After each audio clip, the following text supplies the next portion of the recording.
Hello students, कल हमने text formatting की बात की। आज का टॉपिक है paragraph formatting in MS word.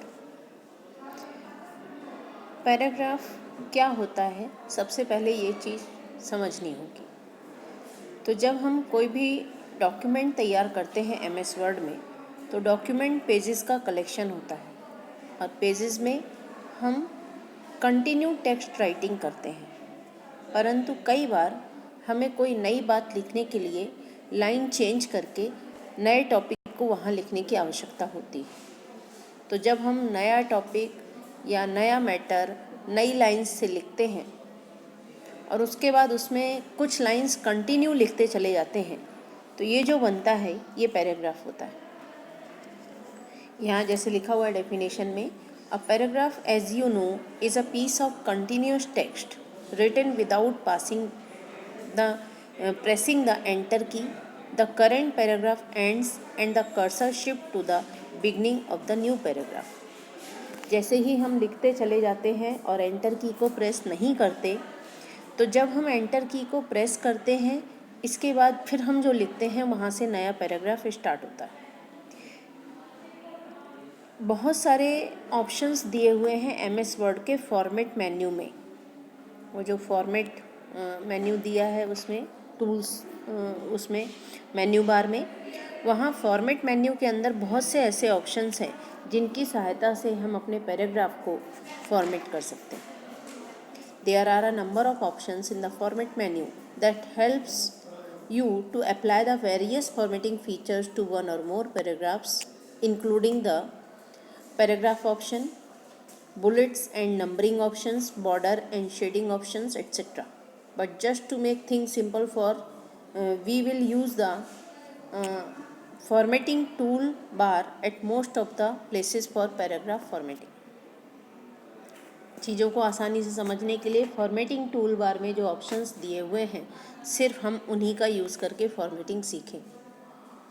अब हमको यदि फॉर्मेटिंग करना है पैराग्राफ की, तो हमको सबसे पहले समझना पड़ेगा कि मार्जिन्स क्या होते हैं। मार्जिन का मतलब होता है हम हमारे पेज में टॉप, बॉटम, लेफ़्ट और राइट से जो खाली जगह छोड़ने का डिसीजन लेते हैं, वो मार्जिन कहलाती है। जैसा कि यहाँ डायग्राम में दिखाया गया है, डॉक्यूमेंट दिख रहा है, एमएस वर्ड का एक पेज दिख रहा है यहाँ स्क्रीन पर। उसमें ऊपर से कुछ जगह छूटी हुई है, नीचे से कुछ जगह छूटी हुई है, लेफ़्ट साइड से और कुछ राइट साइड से। तो ये top, bottom, left, right margin कहलाता है। ये top margin, left margin and right margin, और नीचे से बॉटम मार्जिन। अब मार्जिन्स की बात इसलिए आती है क्योंकि हम कई बार पैराग्राफ को लेफ़्ट साइड से सेट करके चलना चाहते हैं, कई बार राइट साइड से सेट करके चलना चाहते हैं, इसलिए हमको ज़रूरी हो जाता है कि हम मार्जिन्स को समझें। फिर इसके बाद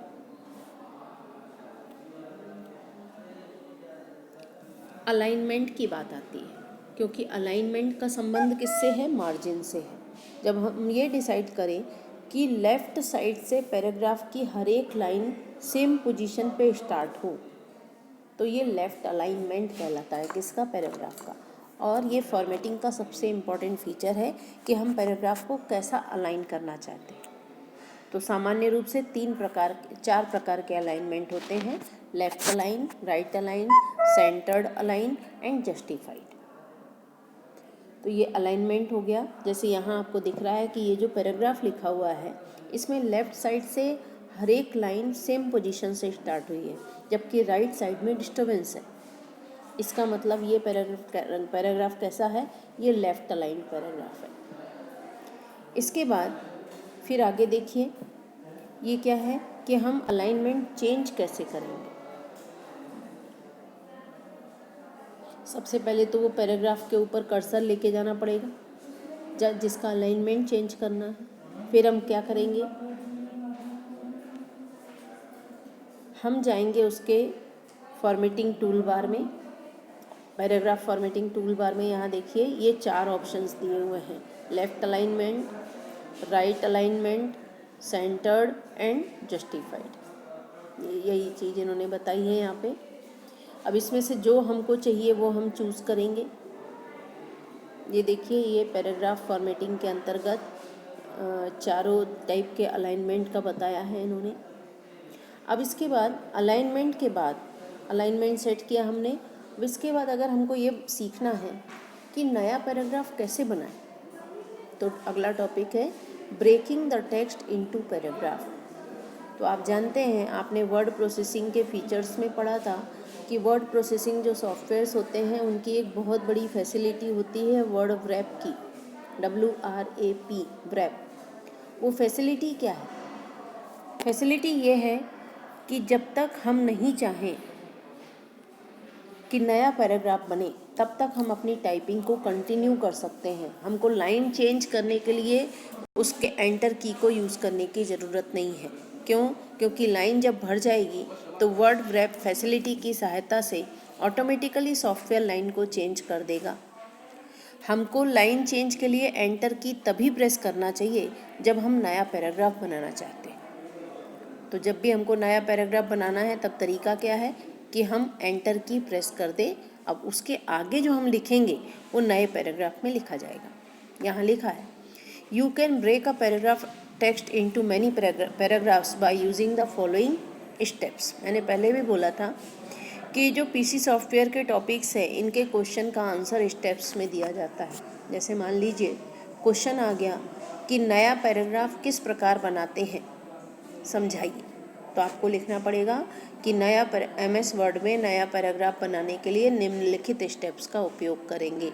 स्टेप नंबर 1, सबसे पहले हम कर्सर को उस पोजीशन पे लेके जाएंगे जहाँ से नया पैराग्राफ बनाना है। फिर इसके बाद हम क्या करेंगे, एंटर की प्रेस कर देंगे। अब उसके बाद हम जो लिखते चले जाएंगे वो नया पैराग्राफ होगा। फिर इसके बाद उस पैराग्राफ के बाद अगर हमको नया पैराग्राफ बनाना है तो हम फिर से एंटर की प्रेस करेंगे। इस बात को 3-4 स्टेप्स में यहाँ लिख के बताया है। आप हिंदी में लिख सकते हैं। इस प्रकार ये जो क्वेश्चन है ये क्या बता रहा है कि नया पैराग्राफ कैसे क्रिएट होता है। ठीक है स्टूडेंट्स, अब इसके बाद बॉर्डर और शेडिंग भी हम अपने पैराग्राफ में अप्लाई कर सकते हैं। इसके लिए हमको बॉर्डर और शेडिंग का डायलॉग बॉक्स ओपन करना होगा, जो कि आपके टूल बार के अंतर्गत दिया हुआ है बॉर्डर और शेडिंग ऑप्शन। वहाँ पे जाके अगर आप उसको क्लिक करेंगे तो बॉर्डर और शेडिंग के बहुत सारे फीचर्स आपको मिलेंगे। बॉर्डर और शेडिंग का क्या तात्पर्य है? कई बार हमने देखा है कि बुक्स में कुछ पैराग्राफ्स को हाईलाइट करने के लिए बॉर्डर के अंदर क्लोज कर देते हैं और उनके अंदर शेडिंग कर देते हैं, ब्लैक के लाइट कलर से शेड कर देते हैं, जिससे कि वो चीज़ अलग उठ के दिखे। तो ये बॉर्डर है शेडिंग का फीचर भी हमारे MS वर्ड में अवेलेबल है, जिसकी सहायता से हम पैराग्राफ्स की बॉर्डर्स और शेडिंग्स कर सकते हैं। फिर इसके बाद एक बहुत इम्पोर्टेंट टॉपिक आया है सिलेबस में, changing the line spacing for a paragraph. Paragraph की लाइंस जो लिखी रहती है, जैसे एक पैराग्राफ किससे बनता है, कंटिन्यू लाइन से बनता है। अब लाइन से लाइन की दूरी कितनी हो सकती है? हो सकता है कि हम ऐसा पैराग्राफ लिखना चाहते हैं जिसमें एक लाइन में लिखा हो, फिर बीच में एक खाली लाइन हो, फिर दूसरी लाइन में लिखा हो, फिर बीच में एक खाली लाइन हो। तो इस केस में हमको क्या करना पड़ेगा, MS वर्ड को बताना पड़ेगा कि ये जो लाइन के बीच की डिस्टेंस है ये डबल लाइन में होनी चाहिए। तो इसके लिए भी MS वर्ड में फैसिलिटी अवेलेबल है लाइन स्पेसिंग चेंज करने की।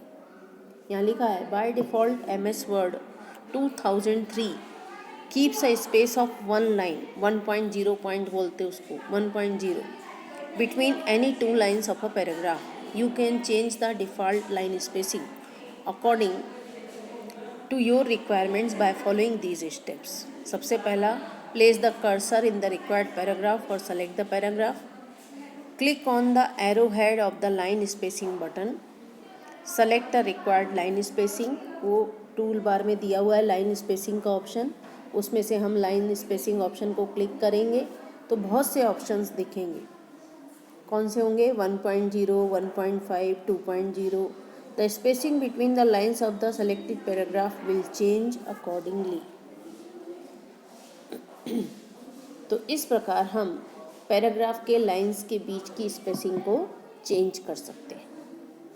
तो आज के टॉपिक को मैं यहीं रोकती हूँ कि ये आपका टॉपिक हुआ कि लाइन स्पेसिंग कैसे सेट करेंगे। अभी तक आपने समझा कि नया पैराग्राफ कैसे बनाएंगे, पैराग्राफ का अलाइनमेंट कैसे करेंगे, मार्जिन्स क्या होती है, पैराग्राफ की लाइंस के बीच की स्पेसिंग को कम ज़्यादा कैसे करेंगे, उसमें बॉर्डर और शेडिंग का फीचर का मतलब क्या है। अब इसके आगे का टॉपिक बुलेट्स एंड नंबरिंग हम अगले वीडियो में स्टार्ट करेंगे। आज के लिए इतना ही। Thank you so much students.